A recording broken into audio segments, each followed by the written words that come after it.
પતિ પત્ની મનમેળ સાથે ઘરમાં રહે તો ઘર સ્વર્ગ બની જાય છે, પરંતુ શંકાના એક કારણને કારણે આખો સંસાર જે છે તે બરબાદ થઈ જતો હોય છે। આવી જે ઘટના સામે આવી છે અમદાવાદના બાપુનગરમાંથી, જ્યાં એક પતિએ પત્નીની હત્યા કરી અને ત્યારબાદ પોતે પણ આપઘાત કરી લીધો છે અને ત્યારબાદ શહેરમાં ચકચાર મચી ગઈ છે।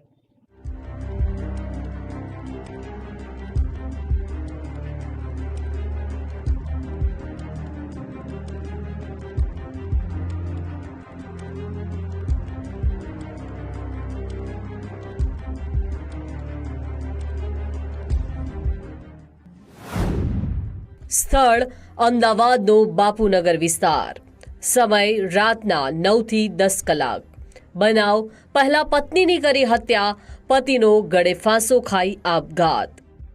બાપુનગર વિસ્તારમાં આવેલા હાઉસિંગ બોર્ડના મકાનમાં શાંત કલેજે બે હત્યાઓ થઈ। મૃતક પતિ અને પત્ની તેના દિયર સાથે વસવાટ કરતા હતા। મૂળ બનાસકાંઠાના મેહુલ ઠાકોરના લગ્ન 4 થી 5 વર્ષ પહેલા નીતા ઠાકોર સાથે થયા હતા। મેહુલ દુકાનોમાં એકાઉન્ટ લખીને ગુજરાન ચલાવતો હતો, જ્યારે પત્ની નીતા આસપાસના મકાનોમાં કચરો અને પોતાનું કામ કરીને સંસારની ગાડી આગળ ધપાવવામાં પૂરતો સહયોગ કરતી। પાડોશીઓએ જણાવ્યું કે બાપુનગર હાઉસિંગ કોલોનીમાં વસવાટ દરમિયાન ક્યારેય કોઈની સાથે ઊંચા અવાજે વાત પણ કરી ન હતી।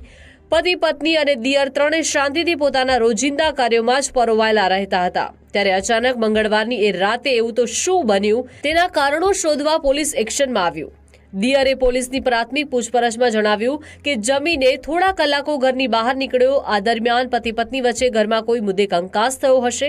વાત ઉગ્ર થતાં જ ઉશ્કેરાયેલા મેહુલ ઠાકોરે રસોડામાં રહેલી પત્નીને ગળાના ભાગે છરીના ઘા મારતા તરફડીને ત્યાં જ મૃત્યુ પામી। પત્નીનું મોત થતાં થોડા સમય બાદ મેહુલે પણ આત્મહત્યા કરી લીધી।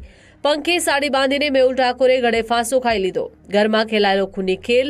થોડા સમય બાદ દિયરે ઘરે પરત ફરતા દરવાજો અને બારી બંધ હતા। તેણે દરવાજો ખખડાવ્યો, પરંતુ કોઈએ ન ખોલ્યો। જે બાદ ભાઈને ફોન કરતા કોઈએ ફોન ન ઉપાડ્યો। ઘરના પાછળના ભાગેથી પણ કોઈ જવાબ ન મળતા સીડી વડે ધાબે જઈને જોયું તો ભાઈના પગ લટકતા દેખાયા। જે બાદ અન્ય સગાને ફોન કરીને બોલાવી દરવાજો તોડીને અંદર જતા રસોડામાં ભાભી પણ લોહીના ખાબોચિયા વચ્ચે પડ્યા હતા। બાપુનગર પોલીસના કાફલાએ જાણ થતાં જ ઘટના સ્થળે પહોંચી બંનેની લાશને પોસ્ટમોર્ટમ અર્થે ખસેડી વધુ તપાસ હાથ ધરી છે।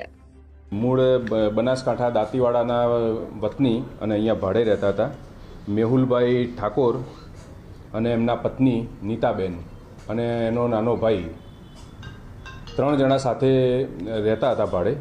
એમાં ગઈકાલે રાત્રે પતિ પત્ની બંને ઘરમાં હતા રાત્રે, અને એનો નાનો ભાઈ જ્યારે ઘરે આવ્યો ત્યારે ઘર અંદરથી બંધ હતું, અને ઘર બંધ હતું એટલે પાછળના દરવાજે ગયા તો પાછળના દરવાજે પણ એ દરવાજો પણ બંધ હતો। પછી એણે બારીમાંથી જોયું તો અંદર એણે એના ભાઈના પગ લટકતા જોયા, એટલે એણે તરત જ એના મામાના દીકરાને ફોન કરીને બોલાવી લીધા। એટલે ભેગા થઈને અને એમણે દરવાજો તોડ્યો તો અંદર એના ભાઈએ સુસાઇડ કરેલું હતું, સાડીથી ગળે ફાંસો ખાધેલો હતો, અને રસોડામાં જોયું તો એના ભાભીની લાશ પડેલી હતી અને તીક્ષ્ણ હથિયાર વડે એનું મોત નિપજાવેલું હતું। પાડોશીઓએ જણાવ્યું કે બંને એકબીજાની સાથે શાંતિથી રહેતા હતા, તો દિયરની પ્રાથમિક પૂછપરછ દરમિયાન બંને વચ્ચે છાશવારે કંકાસ થતો હોવાની જાણકારી મળી। આ હત્યાનું કારણ શોધવા પોલીસે મૃતક પતિ પત્ની અને દિયરના મોબાઈલ ફોનના આધારે તપાસ હાથ ધરી છે। એક દુકાનમાં એકાઉન્ટ લખવાનું કામ કરતા હતા, અને જે એમના વાઇફ જે છે નીતાબેન, એ મકાનોમાં કચરા પોતાનું કામ કરતા હતા। અને મૂળ સુધી એના મોબાઈલની તપાસ કરીશું કે એમાં બીજું કોઈ હકીકત છે કે કેમ। એના આજુબાજુના નિવેદનો, સગા સંબંધીના નિવેદનોનો એ રીતે તપાસ કરીશું કે કઈ હકીકત ફળદાયક મળી શકે। મૂળ બનાસકાંઠા જિલ્લાના દાંતીવાડા તાલુકાના ભીલાચલ ગામના મૃતક પતિ પત્નીના મોત મુદ્દે જાતની અટકળો લાગી રહી છે। પોલીસે આર્થિક સંકળામણ કે પછી અનૈતિક સંબંધોને કારણે અચાનક મોત થયાની આશંકા સાથે આગળની વધુ તપાસ શરૂ કરી છે। અર્પિત દરજી, ગુજરાત ફર્સ્ટ, અમદાવાદ।